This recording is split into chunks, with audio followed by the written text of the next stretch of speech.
Hi, everybody. Welcome to the Todd and Erin Daily Stream. You'd seem much better today. You're How so? clean shaven. You look happy, like you have a reason to live again. I've come back from the desert. There is a reason to live. I know. Yesterday you just were, you were a little bit, morose. Was I? You were a little sad. You were coming down from the high. Just getting back to work. You were burying your head against our concrete counter, our granite counter, and I was doing that. Yeah, that was uncomfortable to look at. Hey, this is insulting, but sad at the same time. But good? No, not even good, really. It's just kind of sad and insulting. You know how we're obsessed with where we're best and worst in the nation. We obsessively place where we are. We eat the most nuggets. Well, that was yesterday. Chick-fil-A, yeah. Well, they have 2018's best and worst places to raise a family. So you're like, we have a lock on this. This is us, right? This is us. Got it.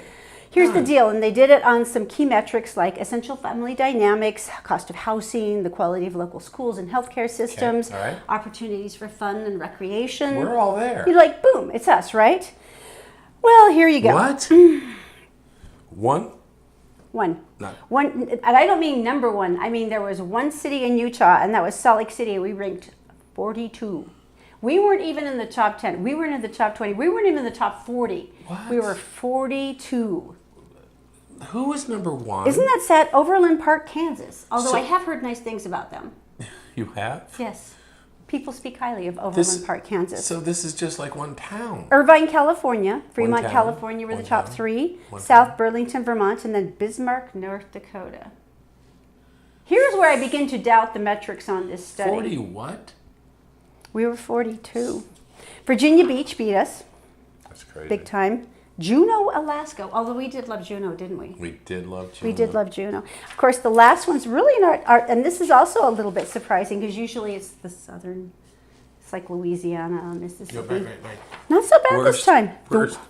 The worst one was Fayetteville, North Carolina, Corpus Christi, Texas, Houston, Texas. For raising a family. Yeah, the worst. Akron, Ohio, and Winston-Salem, North Carolina. I thought Winston-Salem, North Carolina would be higher. That's a good college town. If I'm not mistaken, in the 153rd position, Fayetteville, North Carolina, they actually have a guy they hire who walks around and pushes kids down.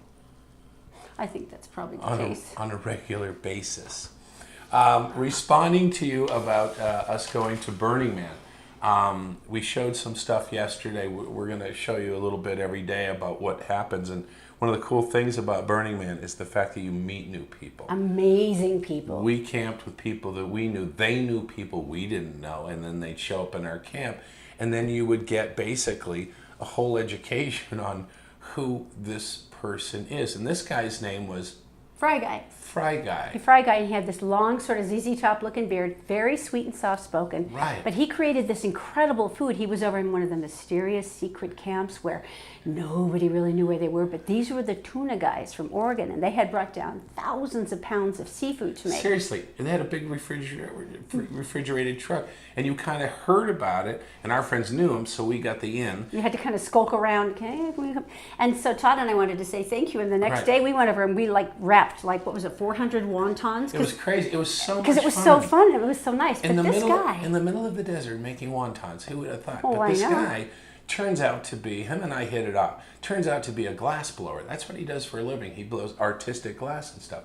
And he says, I should make you some glass. And okay. He disappears, and he comes back with a cardboard box. Out of that, he pulls the frame. Now, parabolic, I believe that's the correct term. It's like a magnifying glass. It's like a glass prism, right? And then it acts like a magnifying glass. It's like a lighthouse. You have a light, and then there's refractive rings that just keep focusing and focusing. He takes his boot and he scrapes up a pile of the Playa, which is what they call it, the desert. Sand, dust. And I said, what's the concentration? He said, it's like 70%. I thought it was all clay. It's 70% silica, which he knows. Okay. And he kicks his feet and makes this little pile, like a little pyramid. And then he gets the parabolic sheet out. And we all put on safety goggles, so you're feeling totally like industrial. Not safety goggles, welder's goggles. Oh, okay. Much different. I mean, it was going to be that bright. He gets it in position. He locates the top of the mound, and immediately it starts smoking. You were Yeah, amazed. like kaboom. I mean, was like amazed. it's creating glass while you stand there. It's It was amazing. It's melting sand. It was hotter than a lightning strike, if I remember. 2,600 degrees. 2,600 degrees. Now, I'm a geek this way. I'm like, tell me more. I mean, I had a man crush on this dude. Seriously. It was How the cool is coolest that, thing. though? And he made... And he can angle it to make shapes, and his big challenge has been a dragon, right? Right. And it was just so... From sand. So amazing to me. And I think that the most important thing I asked him is, where do you keep that thing? Because you don't just lean something like that up No, against not unless you want something. everything to explode. No. So anyway, he made me the piece. We need to make that into a pendant. 'Cause that's really cool. But he melted the sand into glass. Anyway, so one of the characters we met, you meet people from all around the country. All around the world. All around the world. And they do everything. They come from all The walks of life. Australians were fun. The Australians were fun. There's people there just handing out stuff for you, whether it's beverages or whether it's food. I mean, Who was the lady who came by one day with breakfast tacos? And we're like, that would be delightful. Thank you for the breakfast tacos. and then it's 2 a.m. because we're night owls, we're party duders, and so we're walking along and someone's yelling grilled cheese, and we're like, we'd love to have a grilled cheese sandwich. But that is the whole joy of it, that you've got camps that build up all year long in order to gosh. create all these wonderful gifts and opportunities, because once again, nothing is sold at Burning Man. You offer each other gifts, and so you invite people into your camp for food or for conversation or entertainment. Somebody built this entire roller rink. Another guy had an entire bike course. There was a big foam palace. By It the was way, so fun. The bike course actually hurt quite a few people. Well, I read a post about it. I'm kind of shaky anyway. I wasn't going to try that. So anyway, the fry guy. We got to meet one guy. There you go. Hey, coming up next, if your kids want to follow in your footsteps in the career that you have now, you might want to listen to what's coming up next, because it might not exist. Yeah. And that's coming up next. The Todd and Erin Daily Stream is brought to you by PC Laptops, with desktops and laptops starting as low as $7.99 with a lifetime parts and service warranty. They fix phones too. Go to PCLaptops.com. And by Brio Technologies. They rent, sell, and install audiovisual components, including professional sound, lighting, video, and intercom systems, components, projectors, interactive whiteboards, and classroom audio systems. Just go to BrioAudiovisual.com. All right, so jobs that will not exist. If this had come out a couple of years ago, I would actually go, no, kids, you cannot follow in our footsteps. But we actually successfully made the jump, so that's Right. at least a good thing. Well, explain the others first, Well- and then we'll end up with ours. Well, it's called Robots Are Coming. It's the Human Survival Guide, Profiting in the Age of Automation. And what's happened, and we've all seen this, there's a million different careers that have kind of come and gone because the internet has taken them over. For instance, travel agents is a dead obvious one. I'm sorry, but when you can go on, you can book your own flights. It's Right. like, I remember Right. we have to go through a travel agent, and they would set up our seats, and Now, they would bring over our tickets. And one of the things is older people obviously are going to need a travel agent to some certain point in time. These are jobs that are going to go away over the next 20 years. they say that there will always be an increase in need for people who specialize in specific destinations or different types of travelers, Right. like a corporate, luxury, study abroad, or for travelers who are over 55. They just don't want to do their own stuff. Okay. Mortgage broker. How so? That one shocked me. The number of traditional mortgage brokers dropped by 80% during the Great Recession, back when no one was buying anything. Oh, and they screwed us over, yeah. And for those who were able to keep their jobs, average salaries dropped by 30%. Now, the industry hasn't really recovered because there's a lot of online brokers like Rocket Mortgage and Guaranteed Rate that make an online quote super quick. Right, and cheap too. Because none of us can stand to wait more than 32 seconds for any kind of information. And I'm the worst of that because I'm the queen of ADHD. And like, I've been waiting, it's been 2 seconds. So The good thing is we don't have any money to invest, so that hasn't been a problem. No. Okay, IT guys, I did not see that. I can't see this. as IT being guys, true. well, here's what they're said: system and server administrators, because a lot of computing is becoming cloud-based. So the IT guy who patrolled your office is less and less relevant in today's workforce. Think about it. He's working the cloud. The last guy that we worked with, he's in Vietnam, and we text him or call him, and there's chickens in the background. He goes, "Oh yeah, it's this and this and this." Seriously, though. We're not It's joking. just like, hey, this thing is happening when we do.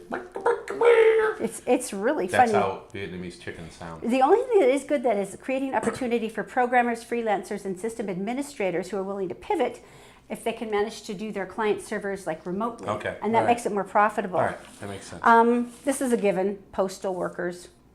Now, the reason this is why, because Well, number one is we because still need the guy to come up so Gil can bark crazily at the window. Well, the first thing is, of course, it's been crushed by a lot of the bigger package delivery services.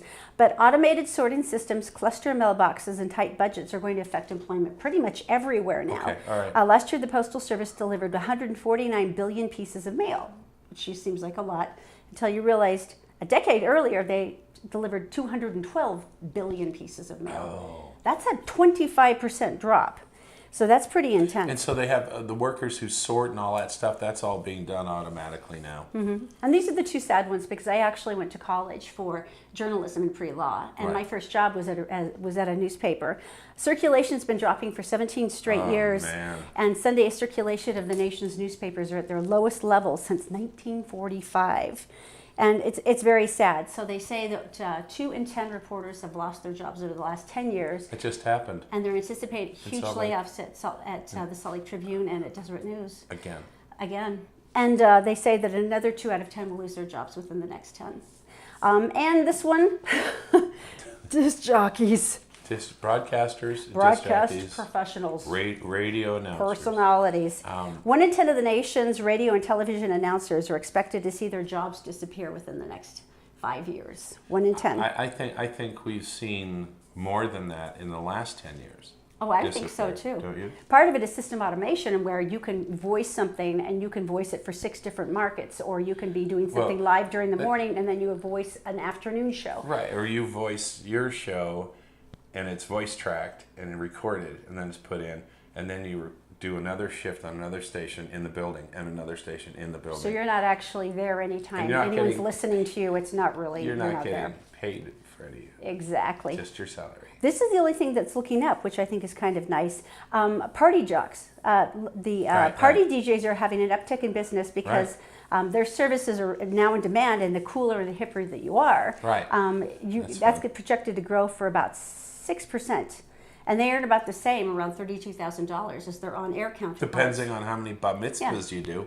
Yeah, but you can kind of pick But your it's own. cool. You can pick your own times. Yeah. And you can do your own stuff instead of being told what you have to play. And what We you have to know, sing. and we know like 5 or 6 guys who do this for parties around the Who Wasatch we've worked Front. with in radio, and it's really cool to see them expand. And they're so happy because they used to have to carry all the music in with them, and they had to do it all. Can you and imagine? now it can be on their phone, and they're carrying their equipment. It's like, I'm here. Here's some speakers. That is so much nicer. Let's party. So anyway, that just kind of shook me. Oh, you should mention too. Yeah. One of Britain's most famous radio personalities has just quit radio, and He just quit the BBC. At his peak, Yeah. and is going to He's going over to the digital platform. He's going to be going off of that because internationally. For instance, in Scandinavia, they've eliminated all the FM radio stations. There was no demand, and Great Britain is set to do it next. They're going to get rid of all their FM radio stations by 2020. So it's kind of, we edged out just in time. Yeah, but we're sorry for all the people who are. No, we love them. We do love. But in any case, it's just interesting to see, like mortgage broker, I wouldn't have thought of that. Agricultural, that was the last one, and that's the one that made me a little It's bit all sad. automation, isn't it? Yeah, they're just saying it's not because people are eating less, but agricultural workers are becoming lower and lower paid because farmers are getting more efficient. They're replacing more workers with machinery. Right. They're getting more efficient yield out of Right. the land. So there you go. How many hours of sleep does a person need? 10. Sorry. Just there's a pipe dream. Erin is a good sleeper. She is. I'm not so much. The 8-hour myth. Dun, dun, dun, dun. That you're supposed to get 8 hours of sleep a day in order to properly function. I've heard part of this story before, and it is amazing to me. So if you have insomnia, let's say you wake up once a night, especially you that wake up once a night, and you can't go to sleep for a couple hours, then you go back to sleep. So there is a reason that happens. Explain. Now, the research goes back to a study done in the 1970s. And basically what happened is they realized that in 1900, basically the lights came on, right?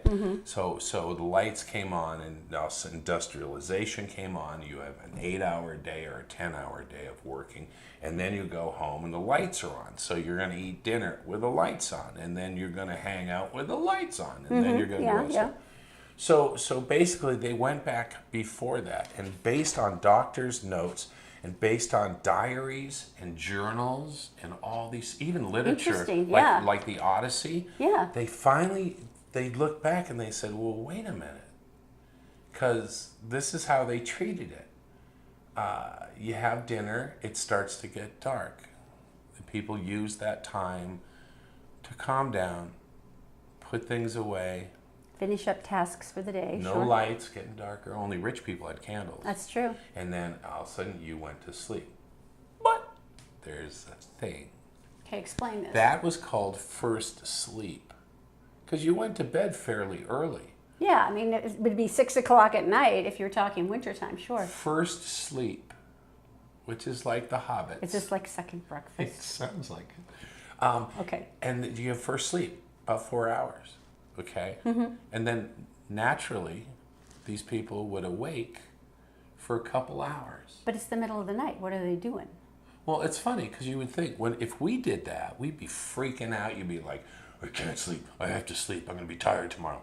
These people visited neighbors. They got their livestock into the barn. That's so interesting. They not read because they had no light. They smoked a pipe by the fire, contemplating the dream they had in the last 4 hours. And then eventually, after about 2 hours, dozed back off to sleep. Really? I know, right? Isn't that cool? That's so interesting. So that was the natural circadian rhythm of people, what, like Exactly. medieval on, I mean, guess medieval and beforehand. Right, and they're that basically saying interesting? that it wasn't 8 hours. 8 hours is like, and your body really wanted 4 and 4 with a 2 hour break. Well, you know, a lot of girlfriends and I who all have that thing where we're night owls, we have all said that repeatedly.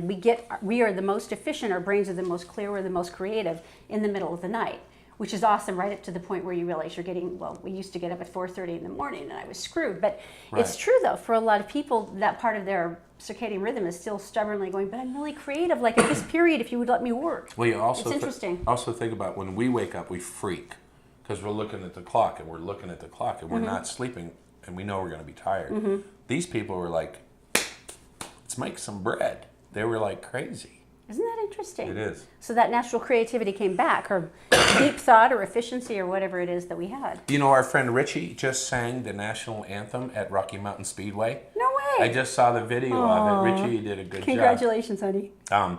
But they're having auditions now, I guess. Utah Jazz, we used to do this a lot. And Big. this was a lot of big. fun. This is a big. Well, Utah Jazz is a big thing. It's always humbling because when they would do these auditions, you would see these just insanely talented people come out. Oh my gosh, you had to judge.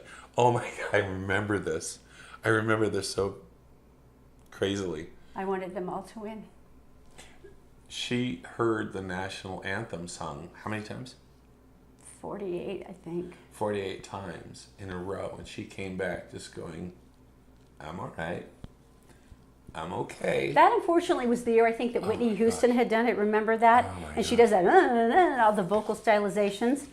Everybody tried to do that. Oh my gosh. And it took a long time to get through the national anthem. However, this year, this is pretty amazing. So it's you're belting out the national anthem, showing off your skills. It can be you, it can be a group of people. I've seen it done with kazoos, I've seen harmonics, with a cappella, anything you want.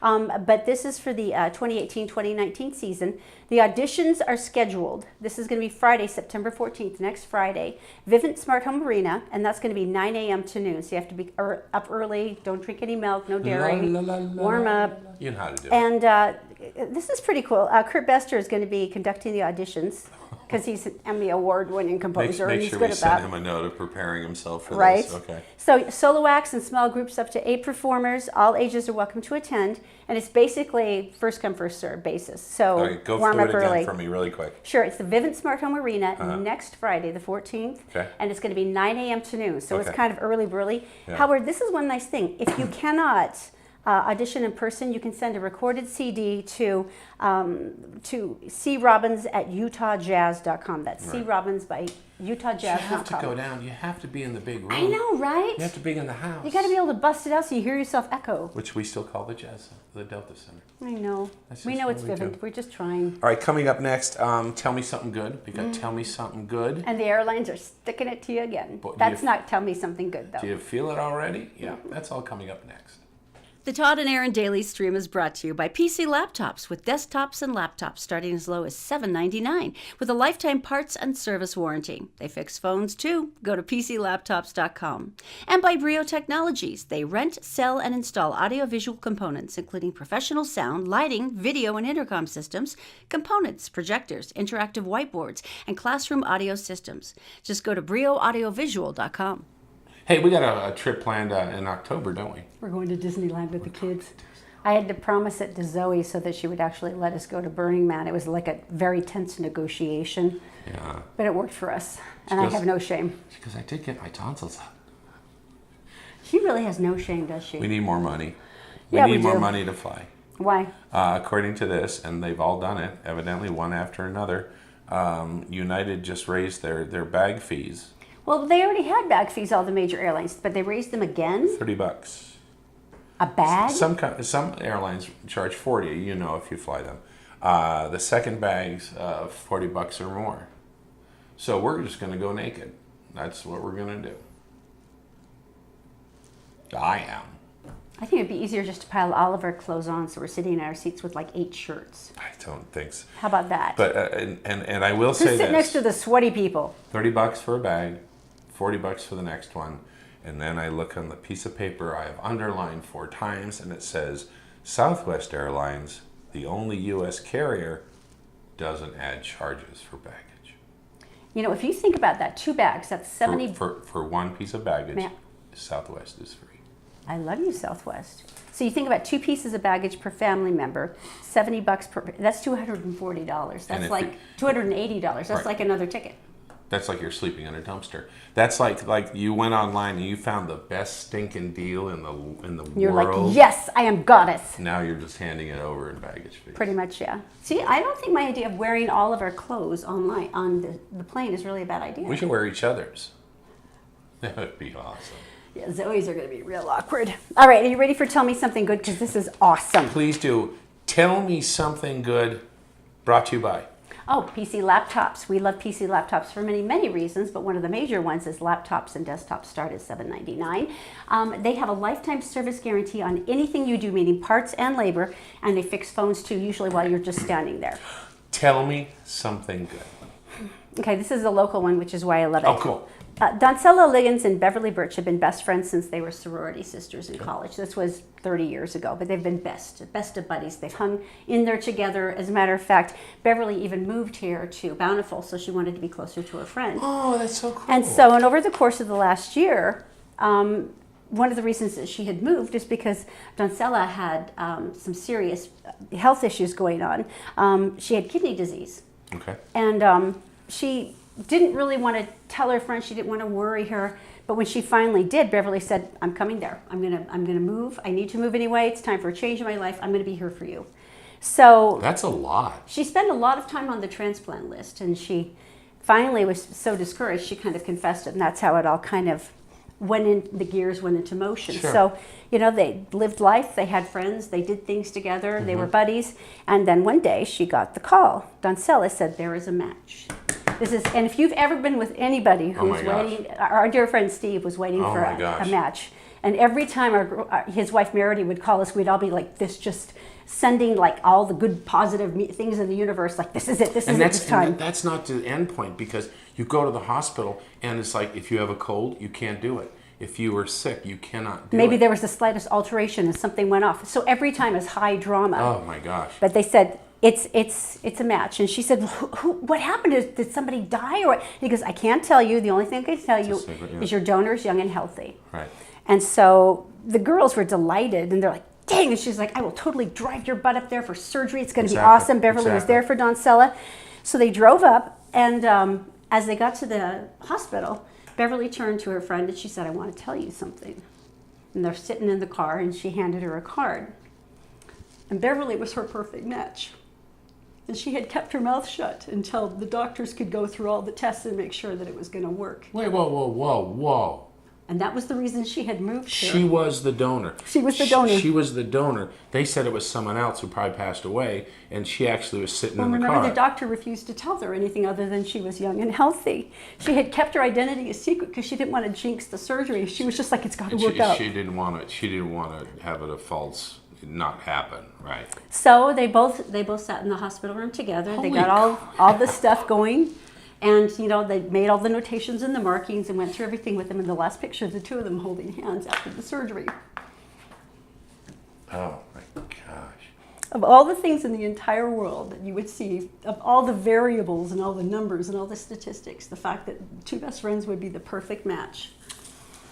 And they said the reason why they were kind of private, they didn't really want to tell their story, but the reason they did is they said nothing could be more important than being an organ donor. And they said, please, please consider it, please, because she goes, I would do it again, but I need my other kidney.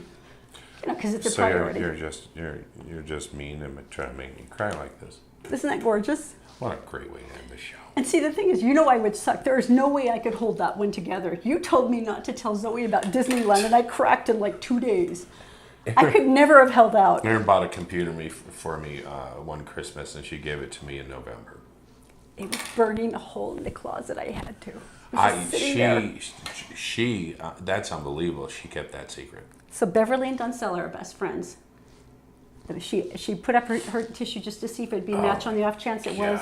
It was, and she moved here to Bountiful to be with her. Well, you know what? Tell me some good stories. We actually have a Facebook page. Oh, I forgot about that. Yeah, it's called, Tell Me Something Good. You're probably watching us on the Todd and Erin page, and if you are, thank you. Thanks. But you can also go over to Tell Me Something Good because we have all of our gorgeous stories there, and this is all based on the fact that... I'll make you cry. No, but we've all known each other for like how gosh. many decades, and I've seen your kids grow up, and you've seen mine, and we've celebrated stuff together, and we've cried over same things, but there's been like this division, and this is our chance for everyone to come back together again and find the things that make us have things in common, and all your the things stories, that matter. And your stories that you've shared with us are incredible. So go check it out. And we have a $100 gift card giveaway that we're doing for Target. So because, I'm sorry, there's always something good about a $100 gift card giveaway. So do stop by. We'd love to see you Tell me there. something good on Facebook. And you guys, thanks for watching. And this has been another incredible edition of the Todd and Erin Daily Stream. I was lying there. I know, I'm a little emotional. Yeah, right? Why did you do that? But it was beautiful. Wasn't it beautiful? How cool is that story? You are crying, aren't you? And yeah. I know. Just had her. Okay. Bye. Love you. Bye.